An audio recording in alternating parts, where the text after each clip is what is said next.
Hey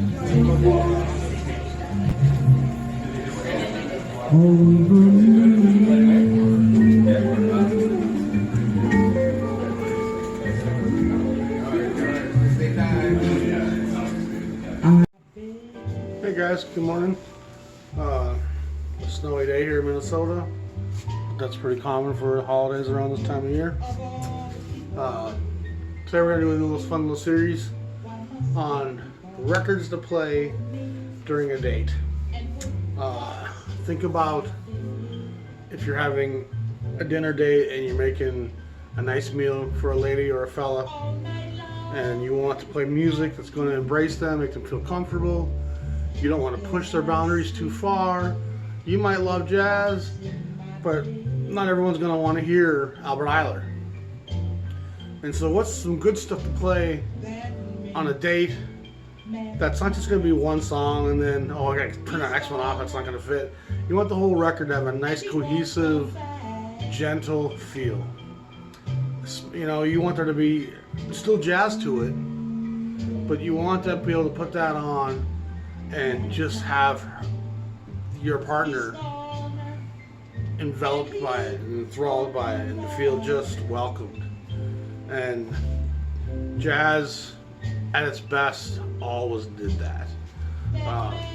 So we're going to start with volume 1 here, and this is going to be the easiest stuff. First date stuff. First time you make somebody dinner stuff, you know? So we're going to skip horns, we're going to skip the loud instrumental stuff, and we're going to get to the real basic stuff, vocal jazz. And vocal jazz is rarely ever going to offend anybody or drive anybody out. Some of it's pretty schmaltzy, and you certainly be careful because pop and jazz vocal really can be hard to discern at times, and many artists certainly made both. Julie London and Frank Sinatra both made records that were pop records and much jazzier stuff. So we're going to dig right in here. We're starting with a record by a gal named Betty Roach. She's famous for singing the version of Take the A-Train with Ellington. She didn't do a lot of recording on her own. She has a couple albums here on Prestige. I think she might have one other record somewhere. I can't recall right off the top of my head. But a lot of gospel, a lot of blues to her voice. Rocks in my bed, baby. You put this on while that dinner's marinating and that wine's being served, you'll impress somebody. Number 2 here. This record is one of my favorite records ever. I would say my introduction into Hartman, of course, comes through John Coltrane, which is probably true for most people. And I'm going to save that record with Coltrane for episode 3 on this series. But this record with Hartman, with Impulse Studio musicians, is as good as jazz vocal ever got to me. There's no hint of schmaltz, there's no hint of commercial watered downness. That some of his ABC sides at the same time are more commercial. This is great jazz. The version of Charade on here absolutely peels my potatoes. I just dropped by to say hello. All the tracks on this record I play at my gigs constantly. I must have played this record front to back 1,000 times. I've burned through an MCA version of this till I got an original one. That's great stuff.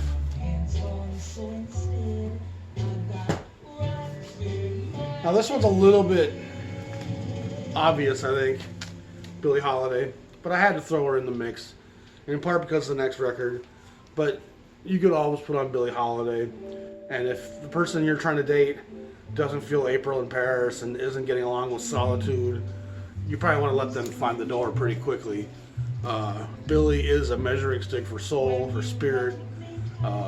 If you can't feel the agony and the pain behind this gal's tears, you have very little empathy to share with anybody, and you're probably not worth dating. Now I showed you that because this is a gal, Marilyn Lore, and if memory serves, she babysat Billie's daughter, or maybe Billie dated. She was married to Al Cohn, I know that. And she knew Billie Holiday well. And she was involved with Billie's day-to-day life at times. And she made this record on Bethlehem. And this is actually a really great record. And she sounds a lot like Miss Holiday, honestly. And you can find this for $30. You know, you put that on, and it's going to have a little bit more hipster vibe than Billie, because not everyone's going to know that name right away. You know, plus the Bethlehem label and all that. That's a great record, and it's hard to find. But boy, I really have enjoyed that and played that quite a bit at my brunch gig. I threw this in because I got this recently at a little store in Illinois. And Oscar Peterson, we know, is one of the great piano players of all time. And his stuff on Verve, going back into the late 40s, early 50s, all the way through into his Pablo years. Oscar's one of the great ambassadors of straight jazz. And you can play all those records, pretty much any of them, and be fine. However, here he sings, and what a wonderful voice. Just a real pure maroon croon that's just beautiful. This is a cool little 10-inch, and I was super lucky to stumble upon this amongst a bunch of other garbage 10-inch stuff. And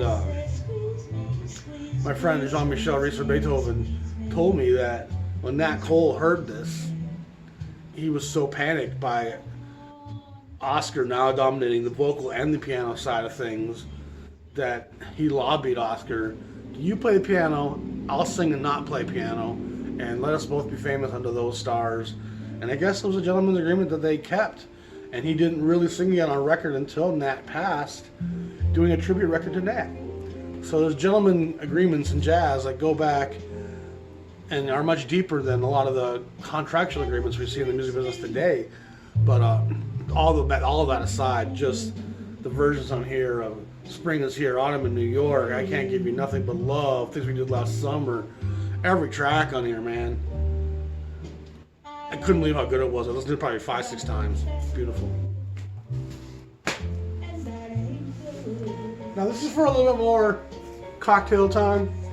You're ready to relax, maybe back in the den with a nice cognac. Mel Torme. He's got a lot of great stuff. But for my money, this record is probably his apex. There's a number of big hits on it. A couple of really fun songs. Putting on the Ritz is always fun. Coming Home Baby is one of the great songs you can play anytime, anywhere. That Dare is real fun. Lays in Love with You. Moanin', he does a great version of Bobby Timmons' Moanin' on this. On Green Dolphin Street, right? It's the whole thing. It's an outstanding record. You put this on when a date comes over, she'll be impressed. She'll be, okay, this guy's got some substance to him.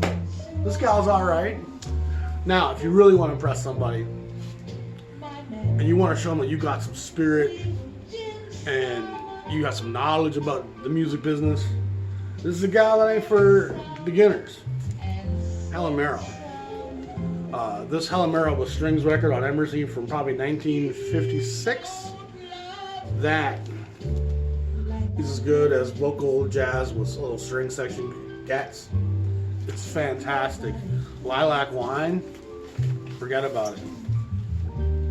Anything Goes, Cole Porter, what a wonderful version of that. Mountain High, Valley Low's great, Beautiful Love, Comes Love. This album will enthrall someone. You put this on when someone comes over for a dinner date, the candles are glistening and this is playing in the background, you're going to seem like a pretty hep cat to almost anybody. And again, the gal that doesn't want to come over and see you again after you played this the first time, you don't really want that gal to come back. There's got to be something somewhere else for her to do because she ain't getting that. This is one of those people that not enough people know about. Little Jimmy Scott. And thankfully for David Lynch, Twin Peaks kind of gave this guy a resurgence in the 90s when he was in his last years of his life. A really diminutive fella, a really high-pitched soprano voice, But if you don't feel the sorrow, and he talks about someone not loving him, and some of the tracks that he does on here, he has a couple records on Savoy and Regent, and beautiful Savoy stuff. If you don't put that on, and she doesn't want to get a little bit closer, maybe even blow a candle out, something's wrong. Little Jimmy Scott, you can't go wrong with that on dinner time. Peggy Connolly. This is a great record. I believe it's Russ Garcia's orchestra was with her, if I recall right. Yep. This is nice hipster jazz. It's fun. It's light. You can even see by the cover that it feels like that. It feels like you are about to get on a little scooter and scoot through the streets of Paris, you know, and take a Parisian cafe tour on the Seine. It has a feeling of being just somewhere quaint, you know, with a Vespa and a blanket for a picnic. This is that kind of jazz music. It's, you know, it's a white affair for the most part, but man, that is fun jazz. It's gonna feel hip and cool to the gal or the girl you bring over to date. That's gonna be cool stuff. They're gonna think, wow, you're pretty modern. Now this is one of the artists you gotta be careful with. Julie London. When she's great, she's out of this world great. When she's not great, it's almost not good to listen to. And it's almost completely hinged on who's producing the record and what vein are they shooting for. I love all of her album covers, but all the ingredients inside those record covers aren't equal. This album here, I believe it has Jimmy Rawls making the tracks for her, and boy, it's just perfect. Just perfect. Every song in here. I play this at my gigs a lot, and again, you put the song when someone's over for dinner, it's going to want to get them to sit a little bit closer to you, and it's going to make them feel a little bit more aroused, because she has this sultry, smoky tone to her that is just sensuous. It's just got this very sexual hint, flirtation to it at all times. And so, like I said, some Julie London records are real pop affairs, and they're not bad in that context, but they certainly aren't jazz. This is a jazz record. This is Julie London probably at her best. The cover, worth the price of admission alone. Even her other records that aren't as good, the covers kind of make them all worth having. It's just that kind of chic from that era. A couple more here I want to get to. Francis Albert. You can't really go wrong with Sinatra. He's one of the greats of all time. In any genre, in any sport, this guy's a Hall of Famer. But for my money, and it's not an easy call, but it's still the call I'm making. This record here with Antonio Carlos Jobim, it's Sinatra's voyage into the Brazilian thing that was happening, very popular at the time. And the versions of my Baubles, Bangles, and Beads, Ipanema, track after track on here. If You Never Come to Me, How Insensitive. Man, I love so much of this record. Change Partners, Quiet Nights, Quiet Stars, Meditation, Dindy. Every one of these tracks will just envelop you with soft sand and sea breezes, and it just will make someone want to give you a smooch. And if you ain't having dinner dates to smooch, what you doing? What are you doing? This is it. This is Frank probably at his most, I don't want to say jazzy, because boy, he does a lot of great stuff. But boy, there's a real genuine interpretation of jazz here. And of course, doing it with the Brazilians don't hurt at all. Frank at his best. Dinner date stuff, champagne, wine, cocktails, it don't matter. Put that on. A couple more things I want to cover here. If you think the gal you're dating has a kind of a real spiritual, bluesy consciousness to her, and she might want to go to a rally later and protest something. There's a gal by the name of Nina Simone that really has this kind of subtle duality where she's speaking about love, but she also seems to be commenting on race and social issues and America. And some of her stuff's fairly straightforward in the romance category, but a lot of it seems to have a real social consciousness and a double-edged entendre behind it. But Nina Simone, you never go wrong with Nina. Nat Cole is another one of those cats. Depending on the era, depending on the orchestration, this one's Nelson Riddle, so it's going to be kind of poppier jazz. His piano trio stuff's always going to be great. You can't go wrong with Nat Cole, and he is one of the great singers of all time. And then lastly, Peggy Lee. Peggy Lee is another one of those gals that, depending on who's producing the record and who's making the sessions and arranging the tracks, she's kind of at the mercy of that. But when Peggy's great, she's outstanding. Whether she's doing versions of Fever or doing a collection of kind of blues, jazzy songs here with this has a real swing feel to this one. So I really dig this one a lot. But she has a lot of great records on Capitol, and she has a real cute girl next door kind of affection to her, and it's hard to kind of not have a crush on her when you listen to her for a week. You know, her early Decca stuff is really strong. I love some of that stuff. Just real tongue-in-cheek always, real, she's got a wink in her eye at all times for you. So you can't go wrong with Peggy Lee. So that's all stuff that's going to be super basic in terms of it's never going to be offensive or drive anybody away or be too, God, you gotta turn that off. That song's too much. So always, always, always start safe and then add spice to taste. And so we'll come back next time with some great piano trios and guitars, and we'll talk about what's great on that, and then we'll have one more series with some horns for episode 3. I'm the Jazz Shepherd. Subscribe to my channel. Hope you all digging it. Harlem Globetrotters. Who doesn't love Harlem? Peace.